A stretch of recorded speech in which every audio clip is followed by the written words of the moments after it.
সড়ক দুর্ঘটনা ও বিশৃঙ্খলা রোধে জনসচেতনতামূলক কর্মসূচি পালন করছে গোলরা হাইওয়ে থানা পুলিশ ও নিশ্চা ধামরাই শাখার নেতৃবৃন্দরা। শনিবার ৫ অক্টোবর বিকাল ৪টায় কালামপুর বাসস্ট্যান্ডে এই কর্মসূচি অনুষ্ঠিত হয়েছে। সারা দেশে চলমান মাসব্যাপী কর্মসূচির অন্তর্ভুক্ত ধামরাইয়ে নিরাপদ সড়ক চাই এর উদ্যোগে দুর্ঘটনা রোধে সচেতনতামূলক বিভিন্ন কর্মসূচি পালন করেছে।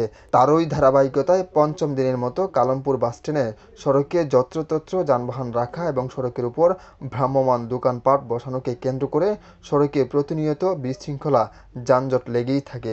উক্ত বিষয়টিকে কেন্দ্র করে শনিবার বিকেলে গোলরা হাইওয়ে থানা পুলিশ ও নিশ্চা ধামরাই শাখার উদ্যোগে যাত্রী সাধারণের মাঝে লিফলেট বিতরণ, গণপরিবহনে স্টিকার লাগানো, চালকদের মাঝে জনসচেতনতামূলক আলোচনা করা হয়। এ সময় গোলরা হাইওয়ে থানা অফিসার ইনচার্জ রূপল দাস বলেন, সড়ক ব্যবস্থাপনায় সকল অনিয়ম দূরীকরণের মাধ্যমে নিরাপদ সড়ক বাস্তবায়নে কাজ করা হবে। সড়কের উপর কোনো হাট বাজার বসানো যাবে না এবং যেখানে সেখানে গাড়ি রেখে যানজট সৃষ্টি করা হলে সড়ক পরিবহন ২০১৮ আইনে মামলা ও আইনগত ব্যবস্থা গ্রহণ করা হবে। এছাড়া আজকে নিরাপদ সড়ক চাই এর নেতৃবৃন্দরা এই কর্মসূচিতে যোগ দেন। উক্ত বিষয়ে নিশ্চা ধামরাই শাখার সভাপতি এম নাহিদ বলেছেন, প্রতি বছরে জাতিসংঘের হিসাব অনুযায়ী ২৫,০০০ মানুষ সড়ক দুর্ঘটনায় নিহত হয়।